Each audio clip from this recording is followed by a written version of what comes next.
Kalau dulu, kalau isu roboh-roboh rumah ni, mereka yang paling ke hadapan. Sekarang mereka ada jawapan yang sangat berbeza. Sebab kita dulu dimomokkan satu kerajaan ataupun pimpinan parti ini, koalisi ini akan membela rakyat daripada bawah sampai ke atas. Daripada bawah, contohnya kalau dulu, kalau isu roboh-roboh rumah ni, mereka yang paling ke hadapan. Sekarang mereka ada jawapan yang sangat berbeza. Yang mana mengikut tata kelola, mengikut peraturan, mengeluarkan ini peraturan ini, sepatutnya macam ni. So inilah dulu, kalau inilah dulu yang kita lawan, yang Kak Jain dulu jawab benda yang sama juga.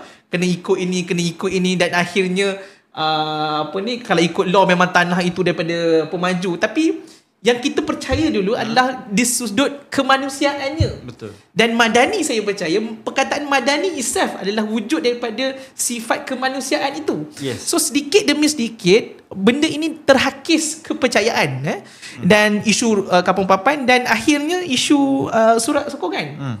Ini menunjukkan totally apa yang you cakap dan apa yang you buat totally different. This is totally orang akan nampak directly to the PMX.